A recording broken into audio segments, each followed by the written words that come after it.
दोस्तों, आप पढ़ रहे हैं डी ब्लॉक और डी ब्लॉक में आज आपको करना है इंटरस्टिशियल कंपाउंड्स। तो डी ब्लॉक में दोस्तों इंटरस्टिशियल कंपाउंड्स,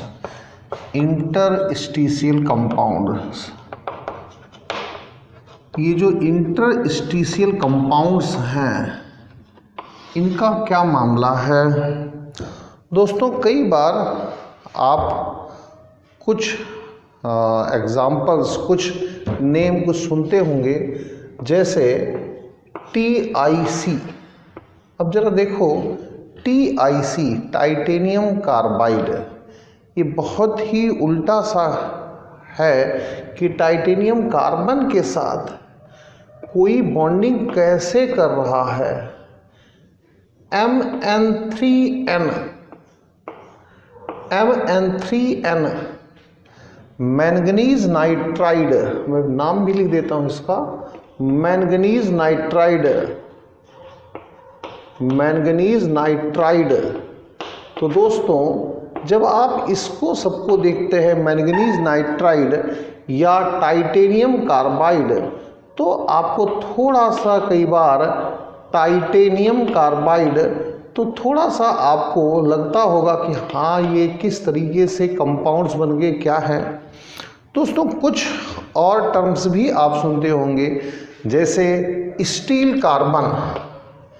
दोस्तों स्टील कार्बन, कुछ और भी इस तरीके से चीज़ें सोचते होंगे कि हाँ ये किस तरीके से बन गए। ये थोड़ा सा आपको अजीबोगरीब सा लगता होगा, लेकिन ये कहीं से कहीं तक अजीबोगरीब कुछ भी नहीं है। तो डी ब्लॉक में दोस्तों इंटरस्टिशियल कंपाउंड्स को डिस्कस करना है।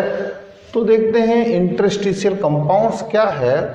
जैसे देखो दोस्तों, TI है, टाइटेनियम है, TI टाइटेनियम है। तो दोस्तों टाइटेनियम का क्रिस्टल लैटिस होगा। क्या होगा दोस्तों?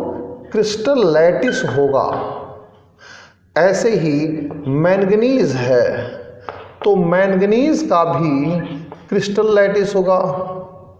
तो मैंगनीज का भी क्रिस्टल लैटिस होगा दोस्तों। यहाँ पर इसका भी क्रिस्टल लैटिस है, इसका भी क्या होगा? क्रिस्टल लैटिस होगा। तो दोस्तों क्या है, अगर हम कार्बन को ऐड करेंगे, कार्बन को हम गेस्ट मान लेते हैं कि हाँ ये गेस्ट है, और ये आग पास जो टाइटेनियम है, इस टाइटेनियम को ले लेते हैं, ये होस्ट है। तो दोस्तों जब कार्बन को आप ऐड करेंगे तो कार्बन जाएगा कहाँ पर? कार्बन के एटम्स कहाँ पर बैठते हैं? तो कार्बन एटम्स कहाँ पर जाकर बैठेंगे? Sit in the vacant space of titanium atoms. ये टाइटेनियम एटम्स के बीच में जो वैकेंट स्पेस है वहाँ पर बैठ जाएगा। ऐसे ही ये जो है दोस्तों होस्ट है, और जो कार्बन है ये गेस्ट है। तो दोस्तों ये कार्बन जाकर के कहाँ पर बैठेगा?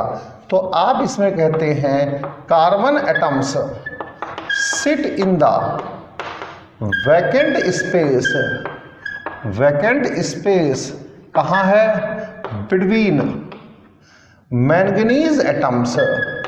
जो मैंगनीज है, मैंगनीज के एटम्स हैं, उनके बीच में जो कार्बन स्पेस होगा वहाँ पर जाकर के बैठ जाएगा।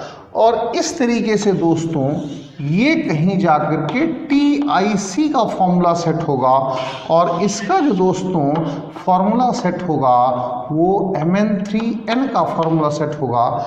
तो दोस्तों इस तरीके से कहा आपने समझा कि ये एडिशन टाइप की चीज़ है कोई, ये एडिशन टाइप की चीज़ है कोई।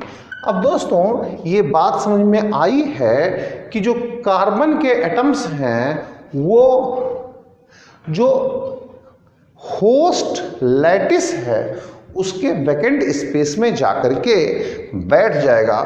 तो आप इसे इस तरीके से इन जनरल लिख सकते हैं। तो मैंने एग्जाम्पल बताया है, इन जनरल इस तरीके से कुछ लिख सकते हैं कि जो होस्ट है उसके लैटिस में जो स्पेस वैकेंट है, जो होस्ट है, होस्ट के लैटिस में जो स्पेस वैकेंट है, इस तरीके से कोई स्पेस अगर वैकेंट है इस तरीके से, तो होस्ट के लैटिस में कोई इस तरीके से अगर वैकेंट है, तो जो गेस्ट है, गेस्ट का एटम कहाँ दोस्तों, ए यहाँ पर स्पेस वैकेंट है, ये स्पेस वैकेंट है, ये आपके पास स्पेस वैकेंट है, स्पेस खाली है, ये स्पेस खाली है किसमें, जो ये आपके पास एटम्स ऑफ होस्ट हैं उनके बीच में जगह खाली बैठी है, तो स्पेस वैकेंट है। गेस्ट जाकर के यहाँ पर कहीं पर जगह बनाएगा, इस तरीके से गेस्ट जाकर के यहाँ पर कुछ इस तरीके से जगह बना लेगा, यानी गेस्ट जाकर के कहीं यहाँ पर जाकर के बैठेगा, यहाँ पर गेस्ट जाकर के बैठेगा। तो दोस्तों आप थोड़ा सा और डिस्कस करते हैं अगर, तो हम कंसीडर करते हैं कि अगर कुछ इस तरह का स्ट्रक्चर है, कुछ इस तरह का स्ट्रक्चर है, कुछ इस तरीके से बातें हैं, यहाँ पर अगर हम कुछ इस तरह का स्ट्रक्चर ड्रॉ करते हैं, तो अब इस तरह के स्ट्रक्चर में जो स्पेस है वो कहाँ है, ये रहा, ये जगह जो है ये वैकेंट स्पेस है, ये वैकेंट स्पेस है। और ये अगर आपके पास होस्ट है तो गेस्ट कहाँ जाएगा, गेस्ट तो वैकेंट स्पेस में ही जा सकता है, और तो गेस्ट के पास कोई जगह नहीं है, गेस्ट जो है वो वैकेंट स्पेस में ही जाएगा, गेस्ट जो है वो वैकेंट स्पेस में ही जाकर के बैठेगा, यानी यहाँ पर जो ये जगह खाली है, ये यहाँ पर कहीं जाकर के गेस्ट जो है वो बैठ जाएगा। इस तरीके से दोस्तों सबसे पहले आप ये क्लियर करिए कि जो इंटरस्टिशियल है, जो ये इंटरस्टिशियल वर्ड है, इस इंटरस्टिशियल वर्ड की मीनिंग क्या है। ये जो वर्ड है इंटरस्टिशियल वर्ड जो है, इसकी मीनिंग क्या है, इसकी मीनिंग है space between closely packed spheres. इसकी मीनिंग है space between closely packed spheres. इसकी जो इंटरस्टिशियल की मीनिंग है, इसे कहते हैं स्पेस बिटवीन क्लोजली पैक्ड या क्लोज पैक्ड, क्लोज पैक्ड क्या स्फीयर्स। जो आपके पास स्फीयर्स हैं, क्लोजली पैक्ड स्फीयर्स हैं, उनके बीच में खाली जगह, जो क्लोजली पैक्ड स्फीयर्स हैं उनके बीच में खाली जगह जो है उसे इंटरस्टिशियल कहा जाता है। तो जो क्लोजली पैक्ड स्फीयर्स हैं उनके बीच में खाली जगह को इंटरस्टिशियल कहा जाता है। इसे बहुत बार वॉइड भी कहा जाता है।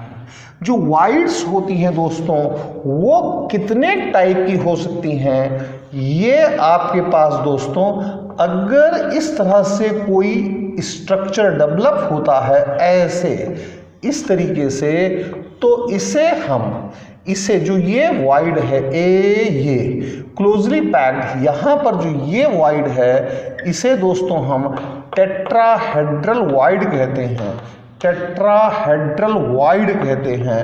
और अगर दोस्तों कुछ इस तरह से सिस्टम बन के तैयार होता है, कुछ ऐसा सिस्टम बन करके तैयार होता है, तो हम दोस्तों इसे क्या कहते हैं, ऐसा सिस्टम कुछ बन करके तैयार होता है इस तरीके से, तो जो यहाँ पर स्पेस बचेगा, ये वाला स्पेस, इस स्पेस को हम ऑक्टाहेड्रल वॉइड कहेंगे, इसे हम ऑक्टाहेड्रल वॉइड कहते हैं।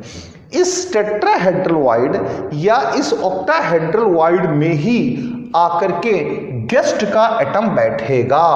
तो इंटरस्टिशियल वॉइड है, इसमें ये जो वाइड है ये वाइड होस्ट का काम कर रही है और जो गेस्ट है वो यहीं पर आकर के बैठेगा। यानी कि अगर ये होस्ट की वाइड है, ये होस्ट की वाइड है, तो जो गेस्ट आएगा, गेस्ट जो आएगा वो इसी वाइड को ऑक्युपाई करेगा, जो गेस्ट आएगा वो इसी वाइड को ऑक्युपाई करेगा।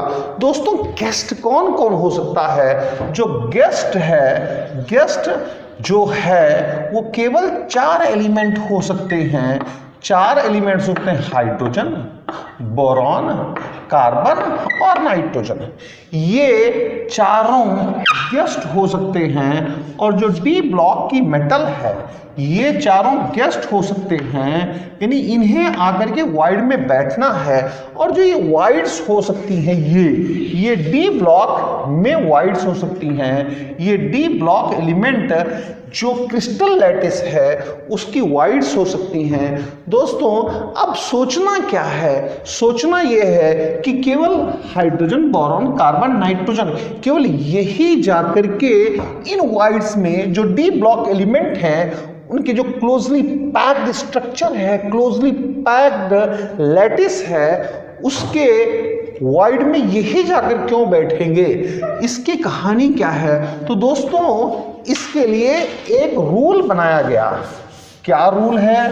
Radius ratio rule. क्या रूल बनाया गया? Radius ratio rule. तो रेडियस रेशियो रूल क्या कहता है? रेडियस रेशियो रूल क्या कहता है? ये कहता है कि R अपॉन R, ये रेडियस ऑफ वाइड है और ये दोस्तों रेडियस ऑफ स्फेयर है या फिर लैटिस पॉइंट है, लैटिस पॉइंट है।